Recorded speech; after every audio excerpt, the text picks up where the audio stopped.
no matter how deserving, was hard on his old heart. That is why he decided to have them gain an instant death. He spoke with a medic nin, who was there to assist in Naruto's emergency surgery, and they agreed to assisting. The medic nin would cease all blood flow from the heart, and stop the chakra flow. This would guarantee a quick death for them. The medic didn't hesitate to make know that he thought they deserved a slow death, maybe being burned at the stake by a Kaden jutsu. The Hokage also managed to talk the medic nin into wearing a hood and mask over his head. This was done for his protection, as you never know who would want to get revenge for this. The only person who knew who the medic nin was of course the Hokage. Night Naruto awoke. Naruto was back inside of his mindscape, sitting in front of the seal. He had a rather turbulent day since he woke up from what he was surprised to hear, 2-week coma. He had spent most of the day telling the Hokage of everything that had happened since his time in the orphanage, all the way to the talk with the Hokage. It had all been rather draining emotionally and physically for his young body. In the entire day, he never really thought about all of the information that he had learned. First, there was the fact he had a very old demon lord inside of him. Not just any of them, it was the nine-tailed lord, the Kyuubi, or Hikari as he found out. She, not he, like many people thought, really was a nice lady, demon, whatever. She had been very nice to him, and seemed like she cared about him. Of course he was happy to have someone caring for him. He just never expected it to come from a great demon. Naruto also learned a great deal about the history of the world, some of which he still didn't really understand right now. But he still thought it was cool. Hearing about cities larger than his own home village, and about buildings in them that reached above the clouds. It was all very amazing to his young mind. Then he heard about how the Nine Lords destroyed the old world, all of the amazing things he heard about, destroyed in the blink of an eye. It made him shudder in fear and excitement. Fear because he had something in him that had that much power. Excitement, because maybe one day he could have that kind of power. On top of all this, he was still just a little bit confused about everything. All of this was almost too much for him to take in at one time. Here he was, just turning 5, and finding out all of these amazing things. This should be too much for any 5-year-old to handle. Some reason though, he was taking it very well. Maybe it had something to do with some of the modifications done to him by his newly found Nei-chan. Maybe she helped to make him a little more mature for his age. Not that living on the street for the last year didn't help with it much. Something about Hikari just comforted him in a way he has never felt before. It made him feel like no matter what, things would be okay for him. This was a strange feeling to him, he had never felt this way before.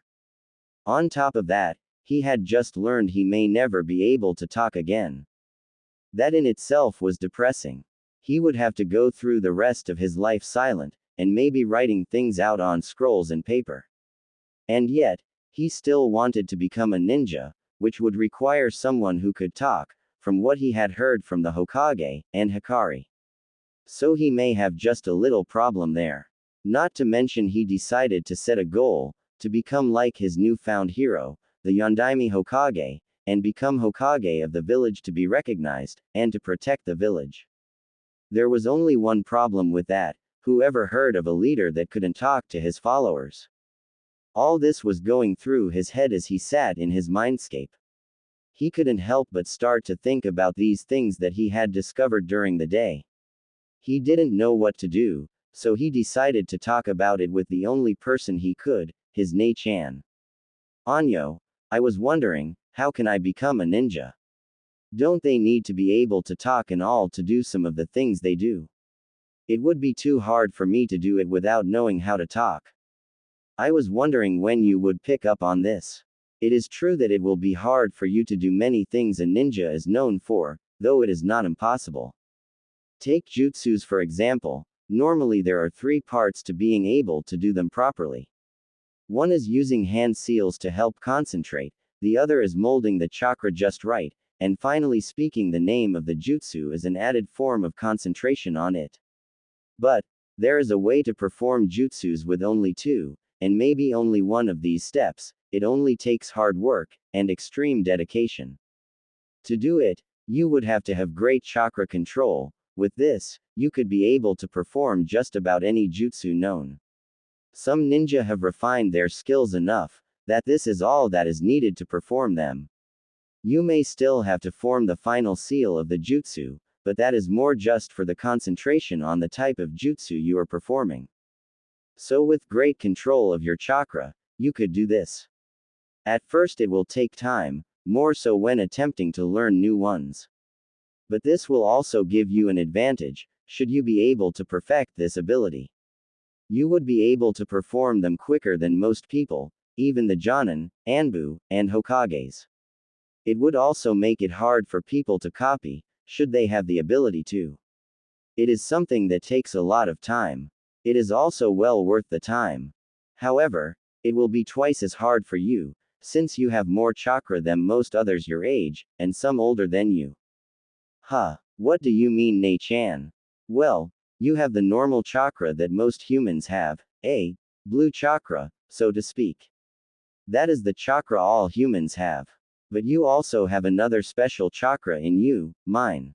You will be able to use my chakra, which will be unstable for you to use, until you practice it for some time. This will make using chakra very hard for you at times. It will require extra focus, and hard work by you. Failing to do so would only leave you with the most basic uses of chakra, and nearly limit you to only taijutsu, out of the three major forms of jutsus. That is why I will be helping you as you grow to learn to control your chakra. Both your own and mine. I had a feeling it wasn't going to be that easy. I guess the only way for me to become a ninja is a lot of hard work. Yes, and those are often the best types of ninja. There are those ninja who are gifted for the life, and those who have to work hard to become a ninja. Those who are gifted often forget the important things, all because it comes natural to them. While those who work hard earn everything they get, and so it becomes more important to them. I was wondering though, don't ninjas have to talk to people a lot too? It would be too hard to do that the way I am now. Is there no way to heal me, or find another way? I was listening to what the doctors were saying, while you were asleep, and there seems to be a human who might be able to help. But unfortunately, no one knows where to find her. Though, there is still another way for you to learn to talk, without having to write things down all of the time. It is a fairly dead language, that is practiced by very few. In the times of this world, before most of it was destroyed, there was something known as sign language. In this you would speak with your hands, and be able to hold a conversation with others who knew this language. It would take time to learn, but I think it is well worth it. On top of that, I think it would be an excellent tool for all ninjas to learn, as silence and stealth is important. This language requires no verbal exchange, so it falls perfectly into both of those categories. Where do I go to learn it? That is the hard part. There is not much known about it now, just small pieces. The only place you would be able to find detailed information is in one of the lairs of a demon lord here in this world. Quote, quote. But you just happen to be in luck, Ototo. I have a copy of the material needed to learn this language. I would be willing to lead you and someone else to it, but only on one condition. Cool. What do I need to do? It is not what you must do. It is a promise that your Hokage must make with me. He must promise to have it become a lesson at what is called the Ninja Academy. This is only because I feel others your age should know it, as well as it being a useful tool for all ninjas. Do you think he would do that though? I like the idea and all, but making everyone learn it just because of me? I don't think anyone would be willing to do that. Well, from what I can tell, he does care for you. This will not only benefit you though, it would benefit everyone who learns it. I think this should be a tool all serious ninjas should know. There are other things that I might be willing to share with him, all of which are useful for what a ninja does. So I should ask him in the morning, or the next time I see him. Yes, and I have a feeling he will be one of the first people here, bright and early in the morning. Perhaps along with a few others. Though one of the people smell as bad as a snake. I would be careful around her, she seems to be a few eggs short of a full dozen. Naruto couldn't help but laugh at this. He was wondering who all had been to see him, since he knows he didn't have many, if any friends. He knew none of the grown-ups liked him when he was growing up, so hearing there might be some gave him a little hope. Now, if the Hokage agrees to the terms, I will lead you and one or two others to one of my lairs. It is just down by the coast of what is called Wave Country. But that is all I will say for now. Who will go with you is up to your Hokage. For now, I think we have talked enough. You need to get your sleep, and rest. As we make the trip, if we do, I will work on giving you the Kitsune senses. Some of it will be painful, but you should be able to handle it. During that time, I will also be helping you to learn to control them. If we cannot go, then we will have due to this here in the village, or the forest surrounding it. So sleep now, you will have a long couple of days coming up. With those final words, Naruto finally managed to relax, and get one of the best night's sleep he has ever had. Naruto slowly woke up to the same room he was in before. He noticed it was very dark in the room, with the only light coming from a window on the door. He noticed a clock on the wall, but having never learned to tell time, had not idea what time it was. 7 in the morning. Naruto. I can see we have some basics to go over when we get the chance. Pouting, Naruto mentally stuck his tongue out at his Ne-chan for picking on him. I'm hungry. I haven't had anything to eat in a while. At least nothing that I remember eating. Wonder if there is a place to get something to eat around here. With that, Naruto was about to get out of bed, that was until the door to his room opened. Standing in the doorway was the Hokage, along with what must have been a doctor. Naruto really had no idea what doctors looked like though, so he could only guess. Ah, Naruto, I see you are awake now. Good, good. I will see about getting one of the nurses bring some food up for you. Kami knows you could use it, was all the man in the white coat and blue paper shirt and pants said to him before leaving. The Hokage walked in, and pulled a chair up besides Naruto's bed. Well, good morning, Naruto. Feeling any better? Naruto nodded his head, because to be honest he had never known how much a good night's sleep could make a person feel. After doing this, he remembered the talk with Hikari during the night, and motioned for something to write on. Nodding his head in understanding, the Hokage pulled out another scroll, and pen from his robes for Naruto to use. Thanks again, old man. I wanted to talk to you about something that Hikari was telling me about. She was telling me of a language that would let me communicate with people besides writing. It was something called sign language.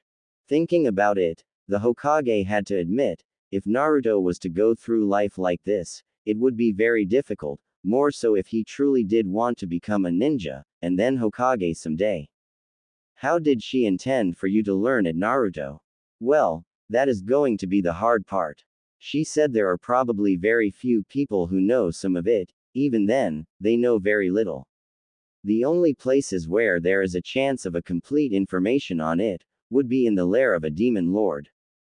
I don't like where this is heading.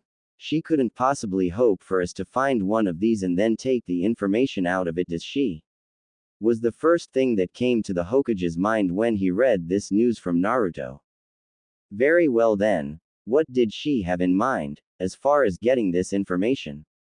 Well, she wanted me and a few others to go to a lair, and get it and bring it back. But, the only way she would help us get to the lair, is if you made a promise to her, and me, I guess. What would that promise be? That you allow the Ninja Academy to teach it as one of their lessons. She thinks all ninjas should know it, since it is a silent language using hand signs, and would be perfect for a ninja. Well, now that is a surprise. I didn't expect her to want to help us out like this. If what he says is true, then it could very well be something worth doing. It seems as if Naruto trusts her, and the Yondaime claims she does possess honest intentions. We shall have to see how useful this information is then, thought the wise Hokage. Okay Naruto, I give my word, that the information brought back will be taught at the academy. Before that though, I would have to study it myself to be able to teach it to the instructors, if that is alright with her. That is fine, I wouldn't expect anything less from a caring leader. She says that is fine, that it is what she would expect from someone who cared about those who followed them. I want to try to do this as soon as possible. That way I don't have to write everything like this all of the time. My hand is starting to cramp up already. Haha. I understand Naruto, and as soon as Dr. Mihara says you are able to leave, you will. I will of course have to find people that I trust enough to go with you. I would also like to know where you will be going, if you don't mind telling me. I don't suppose it will hurt to let him know, one way or another he would find out. Unless you wanted to make the trip on your own, which I do not think you are ready for just yet. So you can tell him. Gee, thanks Ne-chan, I am glad you have that much confidence in me. Well, it is on the coast of some place called Wave Country. As we get closer, she will point us there. Oh yes, I forgot another thing Naruto, you will be the only one able to go in, or near it. There is a special genjutsu, set up by myself, that prevents anyone other than me and other demon lords from entering. If anyone else tried, they may find themselves in a rather uncomfortable location. She also says that only I can go into the place, or the area around it. Something about a genjutsu that can make people go to an uncomfortable place, whatever she means by that. Only demon lords are supposed to be able to go into it. And I suppose since she is sealed inside of you, that you will be able to go through. As observant as his nickname suggests. Yeah, so whoever comes with me, would have to sit and wait for me. Hopefully it wouldn't be too long. After that there were a few minutes of silence, only disturbed by a nurse bringing in a tray of food for Naruto. Naruto didn't waste any time in swallowing the food down, with little effort in chewing. There was eggs, bacon, some grainy things that he didn't know what they were, toast, and some juice to wash it all down. No sooner had the tray been placed in front of him it was clean spotless. The nurse and Hokage stood there amazed. Not many people liked hospital food, and very few could eat it as fast as Naruto just did. The Hokage noticed then that Naruto was writing down on his scroll again. Can I have more? I haven't had anything this good to eat in a while. Both the nurse and Hokage developed large sweat drops on the back of their heads. Of course they couldn't blame him, he was extremely underweight for a normal child his age. A person could count his ribs, without worrying about possible miscounts. That is how malnourished he was. So they wouldn't mind letting him eat his fill. After a few more trays of food Naruto was stuffed. With a big yawn he laid back on the bed to relax a little. About that time, the doctor from earlier came back into the room. Well Naruto, it seems you are doing rather well, if the trays of food mean anything. The nurse says you are moving around well, and most of your injuries seem to have healed completely now, thanks I'm sure to your friend. I would have no problem with you being let out of here, as soon as suitable arrangements could be made. The Hokage took this time to send the ANBU outside the room for the very two people he planned on sending with Naruto to this lair, Ibiki and Anko. Both in the last few weeks have been acting very out of character, visiting Naruto's room when they were not busy. Ibiki, who saw the state Naruto was in to begin with, was understandable. He had even helped to bring Naruto to the hospital. Anko though, that was an odd story altogether. She heard of what happened, and heard of what people thought of Naruto during one of her sessions with those responsible. She wasn't too kind to those people after hearing the details. No one knew why she seemed to care about Naruto, seeing how she never cared about anything else, except for her favorite food, and getting even with her traitorous former sensei. When he left Anko, she was insulted, teased, and interrogated, to see if she knew of his plans. She was blacklisted by many people, and trusted by very few. The number of people who truly trusted her could be counted on one hand: Morino Ibiki and Sandame Hokage. Those were the only ones that trusted her with anything. The people she cared for was something that no one could figure out. As far as everyone could tell, there was no one she really cared for. She had no boyfriends, girlfriends, or what anyone would consider close friends. She had no family left in the village either. So for her to show some interest in this one kid, one she had never known before, was a surprise to many people. To the Hokage though, it was something he would have expected. Both Anko and Naruto were hated by majority of the village, but Anko never let it bother her. She let it roll off her back, and kept going about things her own way. Hearing about how Naruto was treated hit her deep inside. She hated people being treated like trash, much like the villagers did her after Orochimaru left. She couldn't sit by and let anyone else be treated that way. So seeing a chance to give someone like herself a new chance on life, she was going to jump at it. That is why Anko was here, and willing to help Naruto. At least as far as the Hokage knew, he could tell she was interested in him though. It didn't take long for the doctor to finish his exam of Naruto. He noticed that majority of the wounds have healed even more since yesterday's examination of Naruto. Well, I'll be. If this kid could develop this ability a little more, he just might be near unstoppable in a fight.